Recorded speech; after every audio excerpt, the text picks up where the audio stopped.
मैं एक बहुत ही महत्वपूर्ण विषय को लेकर आया और उस महत्वपूर्ण विषय में जाने से पहले आइए हम लोग वचन के उस हिस्से में जाएंगे जो हमारी बहन के द्वारा पढ़ा गया। एक बार फिर से हम उसको पढ़ेंगे और उसके बाद हम परमेश्वर के वचन के समय में जाएंगे। तो वचन का कौन सा हिस्सा हम लोगों ने पढ़ा?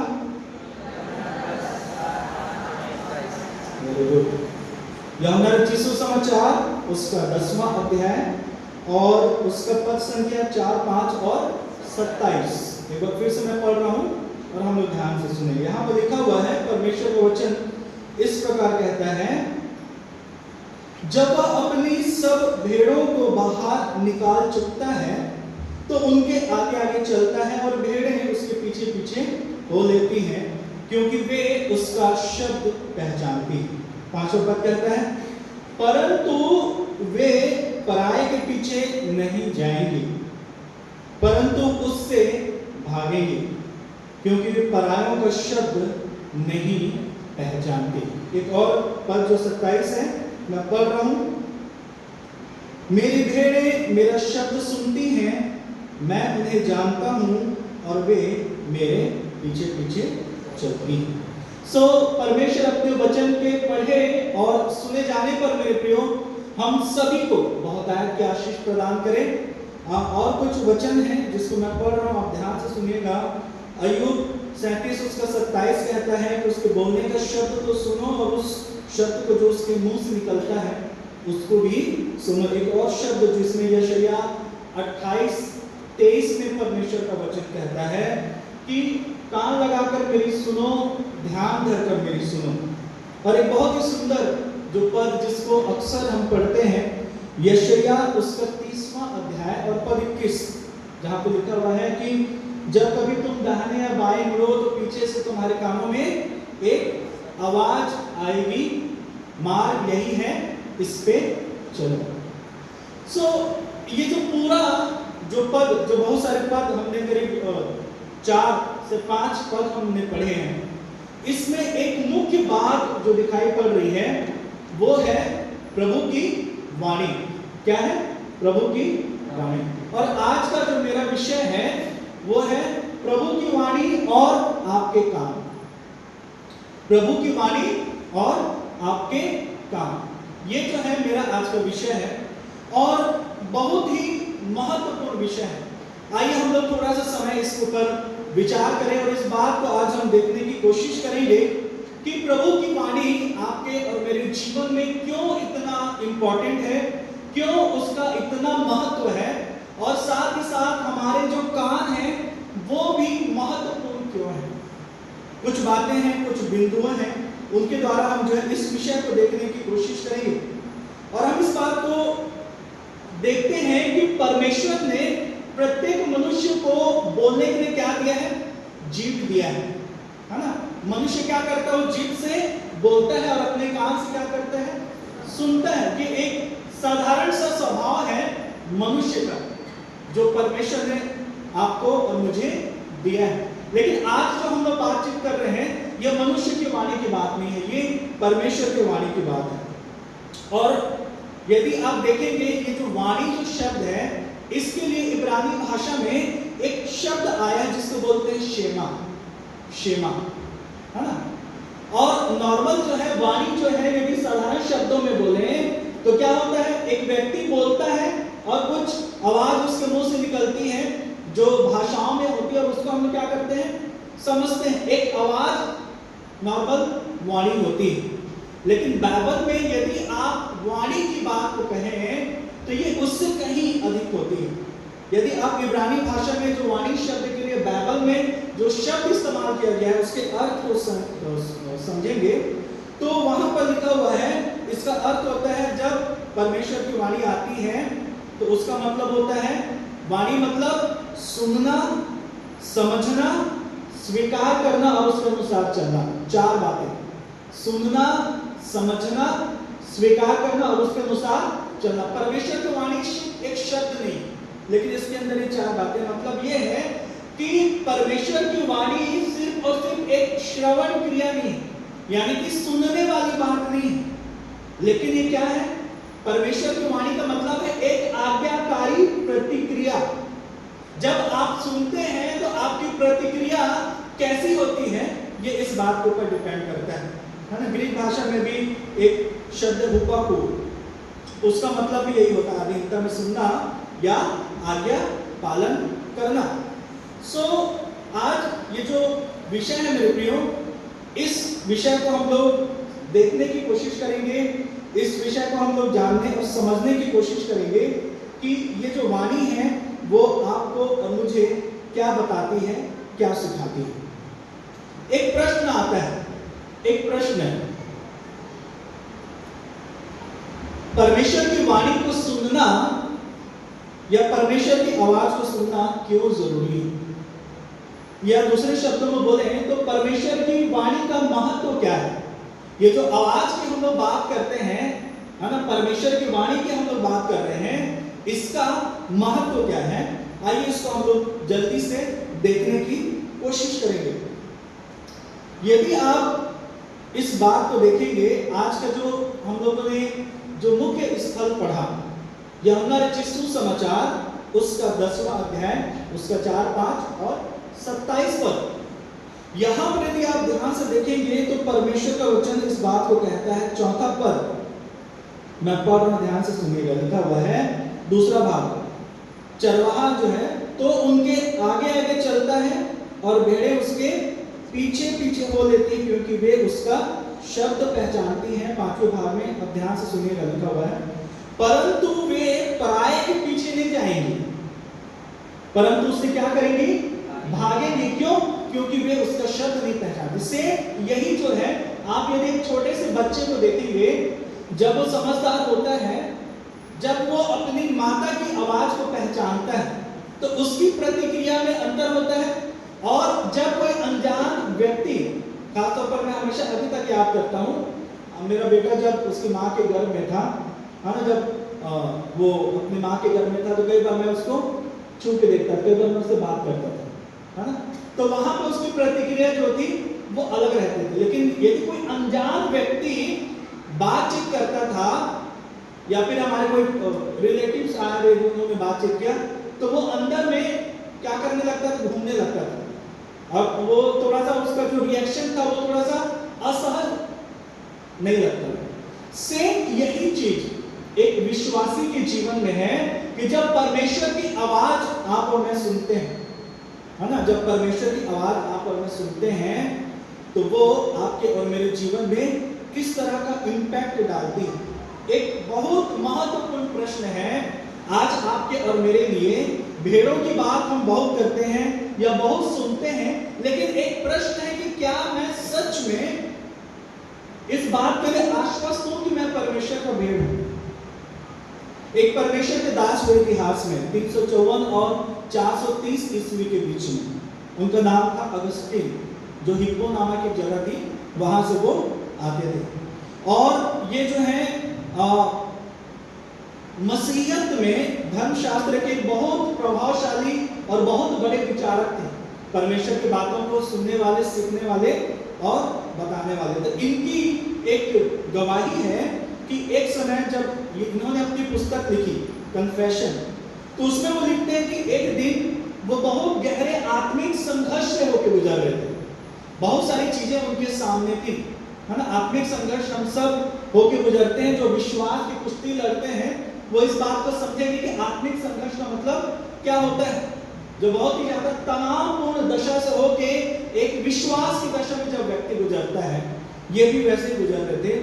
और उन्होंने अचानक से जब वो प्रार्थना में थे, एक आवाज उनको सुनाई दी, एक बच्चे की आवाज, बहुत ही मीठी आवाज उनको सुनाई दी कि टेक अप एंड रीड, मतलब कि उठाओ और पढ़ो। यानी कि परमेश्वर का वचन उनके सामने था और एक आवाज उनको वहां पर सुनाई दी। और रोमियो के 13वें अध्याय को जब वो पढ़ना शुरू किए, तो वहां पे दिन में चलना और मसीह यीशु को पहनना, ये कुछ ऐसे विषय थे कि उनके उस आत्मिक संघर्ष के दरमियान जब उन्होंने इस आवाज को सुना, तो जब उन्होंने परमेश्वर के वचन को पढ़ा, वो इस बात को बताते हैं कि उस घटना के बाद, उस आवाज के बाद उनका पूरा जीवन क्या हो गया? बदल गया। हम आवाज को सुनने की बात कर रहे हैं, है ना। यहाँ पर वो एक आवाज उनको सुनाई दी कई बार हमको भी आवाज सुनाई देती है ना। मैंने इस बात को पूछा कि क्या हम इस बात के लिए आश्वस्त हैं कि हम मसीह की भेड़ हैं। याद रखें, जो मसीह की भेड़ है उसी को ही प्रभु की आवाज सुनाई देगी, बाकी किसी को नहीं देगी। सिंपल सी बात, एक उदाहरण आप देखेंगे, जब पौलुस जब दमिश्क मार्ग में था, जब वो गिरता है, जो उससे बातचीत होती सिर्फ उसी को सुनाई पड़ती है। वो गिर गया, उसको तेज रोशनी दिखाई दी, क्या हुआ कैसे हुआ किसी को कोई भी मालूम नहीं था। परमेश्वर की जो आवाज है वो आपके जीवन में इस रीति से आती है। और इसी कारण जो है, एक बात जो मैं बता रहा हूं कि क्यों हमको इसकी जरूरत है, इसलिए कि हम इस बात को पहचान पाए कि हम क्या हैं, हम मसीह की भेड़ हैं। ये आपकी आइडेंटिटी याद रखें। मसीह की भेड़ की एक पहचान, एक खूबी क्या होती, हमेशा उसके कानों में परमेश्वर की आवाज आती रहेगी, लगातार आती रहेगी।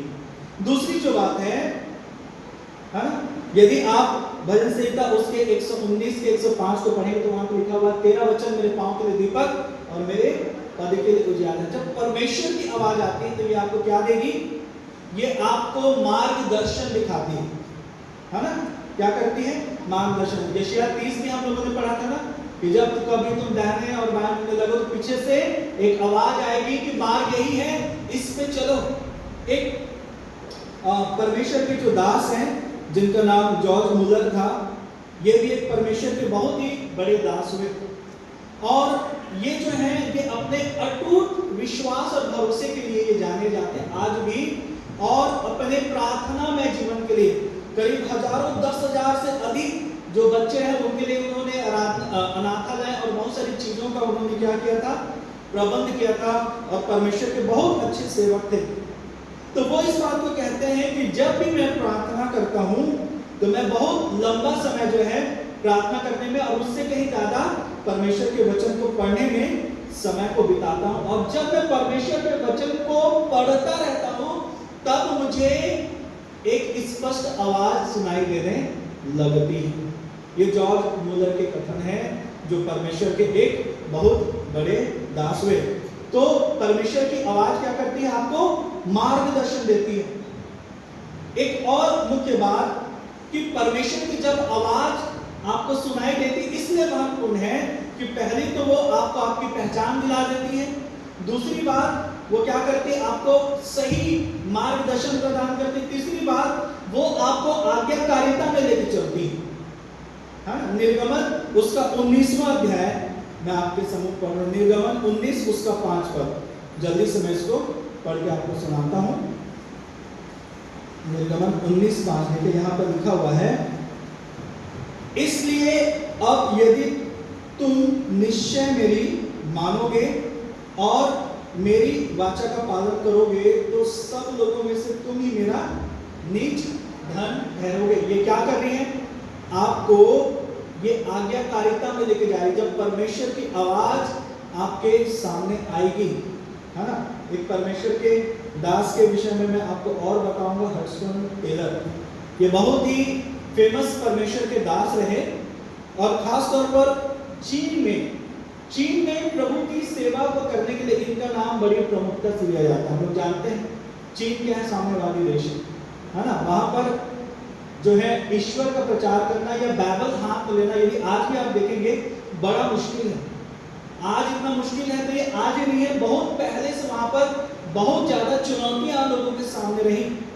और ये जो व्यक्ति थे हडसन टेलर, जो 1832 से आगे इनका जीवन रहा है, ये इस बात को कहते हैं कि चीन में जब वो सेवकाई करते थे तो अधिकतर उनके सामने ये बात रहती थी कि मैं जाऊं या ना जाऊं, क्योंकि हमेशा उनकी जान को मौत का खतरा रहता था। लेकिन हमेशा परमेश्वर की आवाज वचन को पढ़ते समय उनके सामने आई कि तेरे को जाना है। और जब वो आवाज आती थी, वो इस बात को बताते कि वो इतनी बलवती रहती थी, इतनी प्रभावकारी रहती थी कि वो उसका इनकार नहीं कर पाते थे। और इसलिए बार बार परमेश्वर की आवाज बड़ी स्पष्टता से उनके जीवन में आई और जब उनके जीवन में आई तो हम देखते हैं कि आज चीन में परमेश्वर का वचन जो है वो बहुत ज़्यादा फैला हुआ है, और एक जो सबसे बड़ी कलीसिया में से एक कलीसिया चीन में ही पाई जाती है। ये इस परमेश्वर के दास की सेवकाई को दिखाता है। क्यों? आज्ञाकारिता, यदि वो वहां पर नहीं जाते, कैसे आ रही आवाज? वचन पढ़ने के दरमियान ये आपसे बात करेगी। परमेश्वर की वाणी जो है वो बात करती है, और कई बार परमेश्वर की आवाज आपको सुरक्षा देती है। एक परमेश्वर की दासी रही कोरी टेन बूम करके, है ना, और खास तौर पर द्वितीय विश्व युद्ध के दौरान जो है यहूदियों को बचाने के लिए उनको भयंकर यातनाओं से होके गुजरना पड़ा, और वो भी इस बात की गवाही देती हैं कि उनका जीवन हमेशा कठिनाइयों में रहता था, लेकिन जब वो परमेश्वर की आवाज को सुनने के लिए वचन को खोलती थी और घुटनों में आती थी, परमेश्वर उनको बताता था वचन के द्वारा कि तेरे को कहां जाना है, कहां नहीं जाना है। सो मेरे प्रियो, ये जो घटनाएं हैं, ये जो लोग हैं, ये कोई अलग लोग नहीं, ये आपके और मेरे जैसे लोग हैं जो परमेश्वर की आवाज को क्या कर रहे हैं, सुन रहे हैं। और आज संसार में बहुत सारी जगहों पर ऐसे लोग हैं जो परमेश्वर की आवाज को सुनते हैं। हम इस बात को देख रहे थे कि परमेश्वर की वाणी को सुनना इतना जरूरी क्यों है? क्योंकि वो आपकी पहचान आपको देगी, आपको मार्गदर्शन देगी, आपको आज्ञाकारिता में लेके जाएगी और आपको सुरक्षा में वो रखेगी। इसी तरह लगातार परमेश्वर की आवाज को सुनने के लिए अपने कान को क्या करिए, तैयार करिए। लेकिन कई बार ऐसा होता है कि हम परमेश्वर की आवाज को सुन नहीं पाते। परमेश्वर बातचीत करते हैं, और अधिकतर हम देख रहे हैं किससे बातचीत कर रहे हैं परमेश्वर। यहां पर परमेश्वर कैसे बातचीत कर रहे हैं? वचन से, बाइबल से। आपके जीवन में आपको सही निर्णय लेने के लिए एक विश्वासी के रूप में परमेश्वर के वचन के अलावा कोई दूसरी चीज आपकी वैसी सहायता नहीं कर सकती जैसे परमेश्वर का वचन कर सकते हैं। इसके हम क्या करना जरूरी है? लगातार हमेशा परमेश्वर के वचन को पढ़ना जरूरी है, ताकि आप परमेश्वर की आवाज को सुन पाएं। यदि आप मत्ती रचित सुसमाचार उसके 13वें अध्याय के 19 पद को पढ़ेंगे तो वहां पर आप इस बात को पाएंगे कि जब बीज बोया जाता है तो कई बार क्या करता है, शैतान आके उठा के ले जाता है। ये जो बीज है ये परमेश्वर की आवाज के रूप में आपके मेरे जीवन में जब आता है, यदि हम थोड़ा सा भी इग्नोरेंस करते हैं, शैतान वहां पर खड़ा रहता है। वो कतई नहीं चाहता कि परमेश्वर का वचन रूपी बीज आपके जीवन में आए, आपकी थोड़ी सी अन्न देती और वो उस बीज को निकाल के ले जाता है। ये जो दशा है अनदेखी करना, ये कई बार जो है आपके मेरे कानों को क्या कर देता है, बंद कर देता है। यदि आप दूसरा कुरिन्थियों 4:4 नोट कर लेंगे, मैं नहीं निकलवा रहा हूं, यदि आप उसको पढ़ेंगे तो वहां पर इस बात को पाएंगे, परमेश्वर वचन पौलुस बोलता है कि इस संसार के देवता ने, संसार के ईश्वर ने जो लोग हैं उनके मनों को क्या कर दिया है, अंधेरा कर दिया है, जो मसीह के स्वरूप में है, ताकि महिमामय सुसमाचार का प्रकाश उन तक ना पहुंचे या उन पर ना चमके। एक प्रश्न है, क्या आपके ऊपर परमेश्वर के वचन का प्रकाश आता है ना? एक प्रश्न जो है इसके बारे में आपको और मुझे जानना और आपको और मुझे समझना जरूरी है कि क्या परमेश्वर के वचन का प्रकाश मेरे ऊपर आ रहा है। परमेश्वर की आवाज को सुनना जरूरी है मेरे को। जो उसकी भेड़ है वो उसकी आवाज को पहचानेगी। यहां पर बैठे हुए यदि आज मैं, आइए एक सेकंड के लिए अपने आप को जांचें कि क्या मैं आश्वासित हूं, मैं परमेश्वर की भेड़ हूं, लगातार वो आवाज मुझ तक पहुंच रही है कि नहीं पहुंच रही।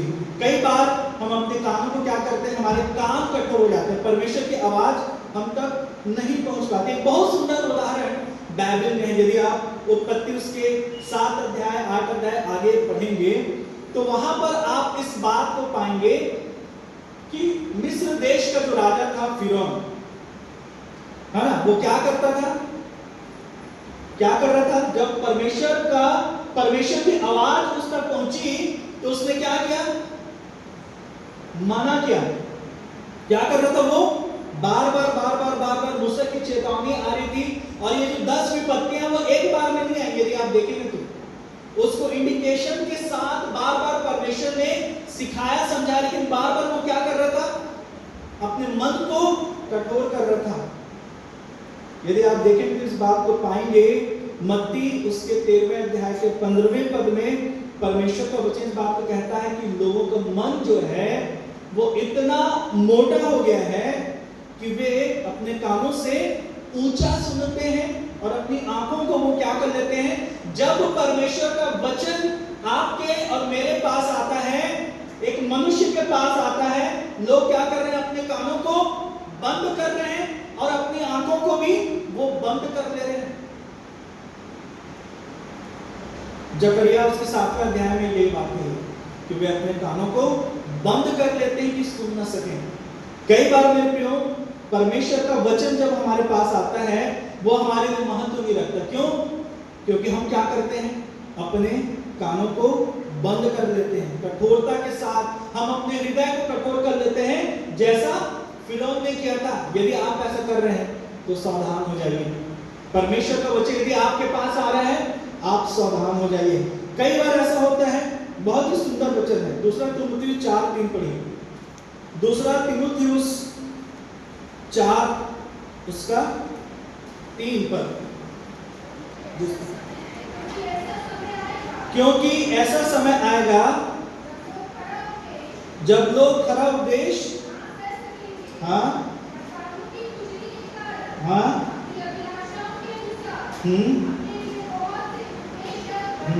बस देखिए, यहां पर भी एक बात है कि एक व्यक्ति अपने कान को क्यों बंद कर रहा है। और ये बात हमेशा हम लोग विचार करते हैं, जानते हैं, समझने की कोशिश करते हैं कि कई बार हम वही सुनना चाहते हैं जो हमको अच्छा लगता है। ध्यान दीजिएगा, चर्च में जब हम आते हैं, व्यक्तिगत रीति से भी हमारी जो आशा रहती है परमेश्वर के वचन के प्रति, जो हमारी दिलचस्पी है, याद रखिए हर एक वचन क्या है? अपने आप में कीमती है, मूल्यवान है। और यदि मैं उन सारे मूल्यवान वचनों में से किसी को चूक रहा हूं और किसी को छोड़ दे रहा हूं, याद रखिए परमेश्वर का वचन इस बात में साफ कहता है। यहां पर एक बहुत ही सुंदर बात, अंत के समय में ऐसा होगा जब लोग खरा उपदेश ना सह सकेंगे, और लिखा हुआ अपने कानों की खुजली मिटाने के लिए क्या करेंगे? बहुतेरे उपदेशक बटोर लेंगे। जो हमको अच्छा लगेगा हम वो सुनेंगे, और जो हमारे मन के मुताबिक जो पास्टर प्रचार करेगा हम उसकी बात को सुनेंगे, और जो हमारे मन के मुताबिक प्रचार नहीं करेगा हम उसको नहीं सुनेंगे। इसका कहने का मतलब ऐसा है। और आज कई बार आप देखेंगे लोगों को, है ना, वो बड़े स्पष्टता से इस बात को कहते हैं, है ना। पॉजिटिव साइड अलग है, निगेटिव साइड की मैं बात कर रहा हूं कि जो मुझे पसंद है मैं उसको सुनूंगा, यानी कि जिससे मुझे लाभ हो रहा है, जो मेरे फायदे की चीज है, और मैं अपना फायदा खुद डिसाइड कर रहा हूं। याद रखिए, परमेश्वर के दासों को चुनने के लिए, परमेश्वर के वचन को चुनने के लिए आप अपना फायदा ना देखें, या मैं अपना फायदा ना देखूं। एक बहुत अच्छा उदाहरण जो है, यही एक ऐसी घटना जो है वो पुराने नियम में भी पाई जाती है। राजा अहाब जो इजराइल का राजा था, और मिकाया नबी के साथ उसकी बिल्कुल भी नहीं बनती थी। क्यों जानते हैं? यदि आप उस पूरे अध्याय को पढ़ेंगे तो आप इस बात को पाएंगे कि मिकाया जो है वो हमेशा खरी चीजों को उसके सामने बोलता था। यहूदा का राजा, इस्राएल का राजा, दोनों का वर्णन वहां पर है, यहोशापात और अहाब। लेकिन आप इस बात को देखेंगे कि जो अहाब है वो बिल्कुल भी पसंद नहीं करता था, क्योंकि ये जो मिकाया था वो क्या करता था? खराई की बात बोलता था राजा तो ये सही नहीं कर रहे हैं। इसका कई बार जब कोई परमेश्वर का दास आपको बोले कि आप सही नहीं कर रहे हैं, आप उनकी बात का बुरा मत मानिएगा। क्यों? क्योंकि परमेश्वर का जो वचन है लिखा हुआ, लोग खरा उपदेश अंत के समय की जानते हैं। यीशु मसीह के आने की पहचान क्या है? हम लोग यीशु मसीह का इंतजार कर रहे हैं ना कि प्रभु आएगा हमको लेने के लिए। लिखा हुआ लोग खराई का उपदेश नहीं सहेंगे, वो सीधा उसका विरोध करना छोड़ेंगे। पास्टर जी ऐसा प्रचार कई मैंने परमेश्वर के दासों को देखा है उनको चर्च से निकालते हुए। क्यों जानते हैं? मैं ऐसे कई पासवानों को जानता हूं व्यक्तिगत रीति से, इसलिए उनकी सेवकाई समाप्त कर दी गई क्योंकि उन्होंने परमेश्वर के वचन को सीधा और खरा जो है चर्च के लोगों को बताया, समझाया, और लोगों ने उसको स्वीकार नहीं किया। उन्होंने बोला कि आपको हमारे अनुसार बात। कई बार कई चर्चेस में अधिकारी इस चीज को बोलते हैं, पास्टर जी आपको ये बोलना है, आपको इस चैप्टर को छूना नहीं। आज का जमाना ऐसा है, हम कैसा उपदेश पसंद करते हैं। खरा उपदेश की यदि लालसा आपको है तो याद रखिए आप परमेश्वर की भेड़ें हैं, नहीं तो हम भी राजा अहाब के समान जो है, राजा अहाब के जो भविष्यवाणी करने वाले थे वो मिकायाह को थप्पड़ मार के बोलते हैं कि क्या तेरे पास ही परमेश्वर का आत्मा है? क्या परमेश्वर का आत्मा सिर्फ तुझसे बात करता है? और ये वो लोग थे जो अपने राजा की प्रशंसा करने के लिए क्या करते थे? झूठी बातों को उसके सामने रखते थे। परमेश्वर की जो वाणी है, हमारे कान क्यों बंद हो रहे हैं? क्योंकि हम खराई का वचन नहीं सुनना चाहते। कई बार क्या होता है, घमंड की बातें हमारे सामने आती हैं, है ना? परमेश्वर की वाणी आपके और मेरे लिए बड़ी महत्वपूर्ण है। परमेश्वर का जो वचन है वो यिर्मयाह 13 उसके 15 और 16 में कहता है, एक और चीज जो आपके और मेरे आत्मिक काम को बंद कर देती है। लिखा हुआ देखो और कान लगाओ, घमंड गर्व मत करो, क्योंकि यहोवा ने ये कहा है। और उसके बाद वो यदि आप 16 पद को पढ़ेंगे तो वहां पे घमंड, जब परमेश्वर की वाणी को लेके घमंड के साथ कोई व्यक्ति उसका इनकार करता है, तिरस्कार करता है। कई बार परमेश्वर की आवाज को हम अपने पद, अपनी योग्यता, अपनी बुद्धि, अपनी शक्ति, अपने घमंड की वजह से क्या कर देते हैं? तिरस्कार कर देते हैं। हमको परमेश्वर के वचन को अभी नहीं, जब होगी तब हम देख लेंगे। परमेश्वर की आवाज वही भेड़ें सुनती हैं जो उसको पहचानती हैं और वो उसके पीछे चलती हैं। आज आप और मैं, क्या हमारे कान बंद हैं? यदि कान बंद है सावधान हो जाइए, क्योंकि हम अपने हृदय को कठोर कर रहे हैं। हम जो है वो सिर्फ और सिर्फ अपने मन मुताबिक सुंदर सुंदर बातों को सुनना चाहते हैं, और बहुत सारी बातें हैं जो हम घमंड के अनुसार अपने जीवन में करते हैं। लेकिन एक प्रश्न ये है कि कान तो बंद हो जाते हैं, कई बार कान बंद हो जाते हैं, लेकिन परमेश्वर की आवाज को आप और मैं कैसे सुने? आइए इसके ऊपर हम 5 मिनट विचार करेंगे। परमेश्वर की आवाज को सही रीति से यदि हम सुनना चाहते हैं, और इसका सबसे बड़ा जो उदाहरण है वो प्रभु यीशु मसीह है ना। परमेश्वर ने, प्रभु यीशु मसीह ने, जब आप उसके जीवन को देखेंगे, खासतौर पर जब परीक्षा का समय था प्रभु यीशु मसीह का, एक आवाज उसके पास आई। हर आवाज परमेश्वर की ओर से नहीं होती, याद रखिएगा। हर वचन से संबंधित आवाज परमेश्वर की ओर से नहीं होती। कई बार इसका सबसे बड़ा उदाहरण यदि आप देखेंगे तो यीशु मसीह का जीवन था, और इसी कारण शैतान हर बार इस बात को कहता है कि वचन में ऐसा लिखा है, वचन में ऐसा लिखा है, तो ये क्यों नहीं करता, तो वो क्यों नहीं करता। बहुत सारी बातों को शैतान ने यीशु के सामने लगाया। एक आवाज, याद रखिए, जब ये खास तौर पर यीशु मसीह की ऐसी दशा क्यों नहीं जानते हैं? अत्यधिक प्रार्थना करने वाले, अत्यधिक विश्वास के साथ चलने वाले लोगों के जीवन में ही ऐसी दशा आती है जो शैतान ने यीशु के सामने रख दिया। क्या आज आप इस दशा में हैं? यदि हैं तो धन्यवाद दीजिए। मैं हमेशा बोलता हूं, यदि सब कुछ बड़े आराम से चल रहा है, घुटनों में आके उपवास के साथ, प्रार्थना के साथ मुझे प्रभु के पास आके उसकी ओर निहारने की जरूरत है। सही रीति से क्या आवाज मुझ तक पहुंच रही है ना। भजन संहिता 119 और उसका 105 बहुत सुंदर वचन अभी हमने पहले पढ़ा। तेरा वचन मेरे पांव के लिए दीपक और मेरे पद के लिए उजियाला है। परमेश्वर जो है, आज भी यीशु मसीह ने हर बार एक ही चीज बोला, लिखा है, लिखा है, लिखा है। इसका मतलब क्या है? प्रभु यीशु मसीह बोलते हैं, शैतान मैं जानता हूं तू परमेश्वर के वचन को कोट कर रहा है, लेकिन मैं भी तुझसे कहता हूं कि ऐसा लिखा है। आप कैसा प्रत्युत्तर देते हैं जब आपके पास निराशा के समय आवाज आती है, हताशा के समय आवाज आती है, डर के समय आवाज आती है ना? और शैतान बोलता है तुम इन चीजों को नहीं कर सकते। आप किस रीति से उसको जवाब देते हैं? परमेश्वर की जो वाणी है उसको सुनने के लिए आपको शैतान से ज्यादा वचन पढ़ना पड़ेगा। जानते हैं, शैतान को यदि आपको डिफीट करना है, शैतान को हराना है, तो ये बोलते हैं नहीं चलेगा, पवित्र आत्मा मेरे साथ है, प्रभु मेरे साथ है तो सब कुछ हो जाएगा। नहीं, पवित्र आत्मा की एक खासियत क्या जानते हैं? जब यीशु मसीह ने पवित्र आत्मा के बारे में लोगों को, चेलों को इंडिकेशन दिया था, तो उन्होंने कहा था कि वो बातें तुम्हें क्या दिलाएगा? स्मरण दिलाएगा, याद दिलाएगा। किसको याद दिलाएगा? जो याद करता है उसको याद दिलाया जाता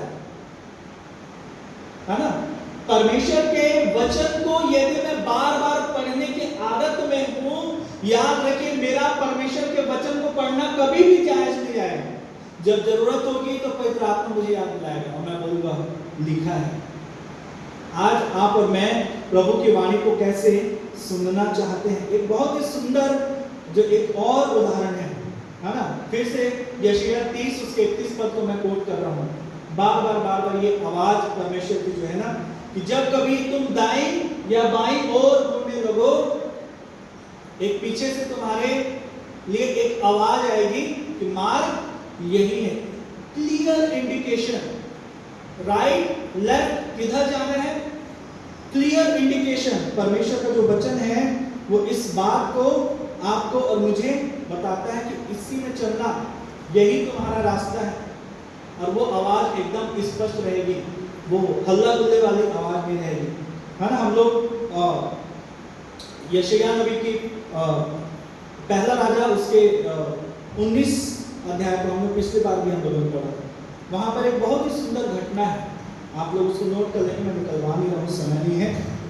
वहां पर एक आवाज आती है, किसके पास? एलिय्याह के पास। और यदि आप देखेंगे तो इस बात को पाएंगे, वहां पर बहुत सारी घटनाएं घट रही थी, है ना? वहां पर प्रचंड आंधी थी, भूकंप था, आग था, है ना? और वो होरेब पर्वत पर था, बहुत सारी घटनाएं वहां पर थी। लेकिन उसमें किसी भी वैसे अलौकिक चीजों में या बड़े चीजों में आवाज जो है वहां पर उसको सुनाई नहीं दी। आवाज कैसी सुनाई दी भी आप देखेंगे तो एक धीमी आवाज। क्या आप तक वो धीमी आवाज पहुंच रही है?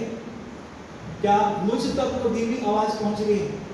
हमेशा इस वचन को लेकर मैं इसी बात को बताना चाह रहा हूं, शोरगुल में परमेश्वर को मत खोजिए, हल्ले गुल्ले में परमेश्वर को मत खोजिए। जवान लोग, ऐसी जगह को देखिए जहां पर परमेश्वर शांति में आपसे बातचीत कर सके, है ना?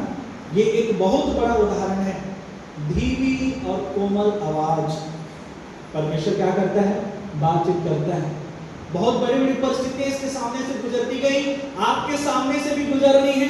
हो सकता है कि आप भी इस समय प्रचंड आंधी में हैं, हो सकता है कि आप भी इस समय बड़े बड़े भूकंप में हैं, हो सकता है कि आप भी इस समय आग से होकर गुजर रहे हैं। गुजरने दीजिए, परमेश्वर की आवाज का इंतजार करिए। परमेश्वर की आवाज इन चीजों के बाद निश्चित आएगी आपके पास। क्या हम उसका इंतजार कर सकते हैं? याद रखिए, पवित्र आत्मा की धीमी और कोमल आवाज के द्वारा परमेश्वर क्या करता है? आपसे और मुझसे बातचीत करता है। एक और जो एक बिंदु है जिसको बोल के मैं खत्म करूंगा, परमेश्वर कई बार एक बहुत ही सुंदर घटना है, प्रेरितों के काम उसका 16वां अध्याय मैं पढ़ रहा हूं, ध्यान दीजिएगा। प्रेरितों के काम 16 अध्याय और उसका 6 और 7, सब ध्यान से सुनिए। प्रेरितों के काम 16 अध्याय 6 और 7, यहां पर लिखा हुआ है, वे फ्रूगिया और गलतिया प्रदेशों में से होकर गए, क्योंकि पवित्र आत्मा ने उन्हें एशिया में वचन सुनाने से मना किया। उन्होंने मूसिया के निकट पहुंचकर बितूनिया में जाना चाहा और यीशु की आत्मा ने वहां उन्हें जाने ना दिया।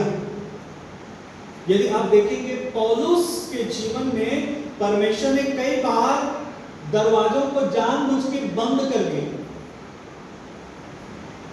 ये जहां जाना चाह रहे थे परमेश्वर बंद कर दे रहे। एशिया में जाना चाह रहे थे, बंद कर दिया। और कहीं और जाना चाह रहे थे, बतूनिया में जाना चाह रहे थे, परमेश्वर ने दरवाजा बंद कर दिया। कई बार परमेश्वर द्वार बंद करके बातचीत करता है। मैंने पिछली बार आपको बताया था, कई बार परमेश्वर सब तरफ से आपको क्या कर देगा, द्वार बंद कर देगा। आप जाओ जो चाह रहे हैं परमेश्वर उसको जानबूझ के बंद करता है, ताकि वो क्या करे, आपको सही आवाज दे। जैसे कि प्रकाशित वाक्य 3:8 में परमेश्वर का वचन कहता है, देख मैंने तेरे सामने जो द्वार खोल के रखा है उसको कोई बंद नहीं कर सकता। जो मैं खोला उसको बंद नहीं करते, तू खोलेगा तो मैं बंद करूंगा। एक विश्वासी होके यदि आप परमेश्वर के साथ चलना चाहते हैं तो अपना द्वार खुद खोलने की कोशिश मत करिए। परमेश्वर उसको बंद करेगा क्योंकि वो आपसे प्रेम करता है। आप कैसे द्वार की आशा कर रहे हैं? कई बार परमेश्वर आपसे और मुझसे क्या करता है, अलग अलग तरीके से बातचीत करता है। अपने वचन के द्वारा बातचीत करता है, धीमी और कोमल आवाज के द्वारा। हम एक और जो बिंदु मैंने छोड़ा था कि कई बार वो अपने सलाह देने वालों के द्वारा बातचीत करते हैं। आप नीति वचन 11:14 में पढ़ेंगे तो आप इस बात को पाएंगे। कई बार लोग आएंगे और आपसे बातचीत करेंगे। ये भी परमेश्वर का एक तरीका है। किसी भी आवाज को यदि आप नहीं पहचान रहे हैं, अनदेखा कर जाएंगे। और उसके बाद चौथी जो बात है, अंतिम बात है कि परिस्थितियों को बंद करने के द्वारा और बंद दरवाजों को खोलने के द्वारा परमेश्वर बातचीत करता है। आज मुझसे परमेश्वर कैसे बात कर रहे हैं? क्या बात कर भी रहा है? क्या परमेश्वर मुझसे बात कर रहा है? कई बार जब वाणी आवाज हमारे कानों में आती है, जब हम प्रार्थना में रहते हैं आवाज आती है, कैसे पहचानेंगे कि ये आवाज प्रभु की ओर से? हमेशा याद रखिए, इस बात से जांचिए कि क्या वो आवाज, चाहे वो परिस्थितियों के द्वारा हो, सलाहकारों के द्वारा हो और किसी भी तरीके से हो, क्या वो वचन के अनुरूप है। वचन पढ़िए, परमेश्वर आपको कंफर्म करेगा। दूसरी ये बात कि क्या वो वाणी त्रिएक परमेश्वर को समर्थन देती है? क्या वो परमेश्वर को समर्थन देती है? यदि कोई आवाज परमेश्वर की ओर से आ रही, कैसे पहचानेंगे? वो आवाज आपको पवित्रता की ओर लेके जाएगी। जितना आप उसको सुनेंगे, अनुसरण करेंगे, आप अपने जीवन में अशुद्धता को छोड़ता हुआ महसूस करेंगे। आपको अशुद्ध करने वाली बातें जो आपके मन में है, आपके विचार में है, आप उसको गिरता हुआ आपके जीवन से महसूस करेंगे। जब आवाज परमेश्वर की ओर से आएगी, आपको पवित्र आत्मा के फल उसमें दिखाई पड़ेंगे, है ना? परमेश्वर की वाणी में पवित्र आत्मा का फल दिखाई पड़ेगा। परमेश्वर हमारी सहायता करे। कुछ प्रश्न हैं जो आपके लिए मैं छोड़ना चाहता हूं कि मैं किस आधार पर किसी भी आत्मिक अनुभव या आवाज को परमेश्वर की आवाज मानता हूं। ये प्रश्न है, अपने आप को जांचिए। दूसरा प्रश्न ये है कि क्या मैं केवल परमेश्वर की आवाज को सिर्फ सुनना चाहता हूं या उसका पालन भी करना चाहता हूं। शेमा जो शब्द मैंने आपको बताया था, उसका मतलब सिर्फ सुनना नहीं होता, पालन करना होता है। क्या कभी मैंने ऐसी कोई आवाज सुनी है जो हो सकता है शैतान की हो, और उससे क्या मैंने कुछ अनुभव किया? क्या शैतान की आवाज को मैंने पहचाना है, जो परमेश्वर की आवाज की जैसे दिखती तो है लेकिन परमेश्वर की आवाज नहीं होती? और क्या मैं प्रभु की वाणी को सुनने के लिए इंतजार करना और चुप होना पसंद करता हूं? मेरे प्रियो, प्रभु आज हमारी सहायता करे। यहाँ पर मेरे वचन का समय समाप्त होता है। आज हमने इस बात को देखा, इस बात को जाना कि परमेश्वर जो है उसकी वाणी आप तक मुझ तक पहुंचती है। हमारे कान कई बार बंद हो जाते हैं, हमने उन कारणों को भी देखा। क्या हम प्रभु की भीड़ हैं? क्या हम उसकी आवाज पहचानते हैं? लिखा हुआ वो पराये के पीछे नहीं जाएंगे, वो सिर्फ प्रभु के पीछे जाएंगे। क्या कोई ऐसी आवाज आ रही है जो कहती है मार्ग यही है, इस पे चलो? परमेश्वर आज के इस वचन के द्वारा हम सबको बहुतायत की आशीष दे। वाणी को सुनना बहुत धीरज का काम है और अपने आप को उसके लिए समर्पित करने की आवश्यकता है मेरे को। यदि हम लगातार वाणी को सुनने के लिए अपने आप को तैयार करना चाहते हैं, परमेश्वर लगातार आपसे और मुझसे बात करता है। सो परमेश्वर इन वचनों के द्वारा आपसे और मुझसे बातचीत करे। आमीन। प्रेम से बोलो प्रभु यीशु मसीह की जय। सो परमेश्वर का हम धन्यवाद करते हैं कि प्रभु ने आज के इस वचन के समय से, आज के इस पूरी आराधना से हम सबको बहुतायत की आशीषें प्रदान की है। आइए इस समय हम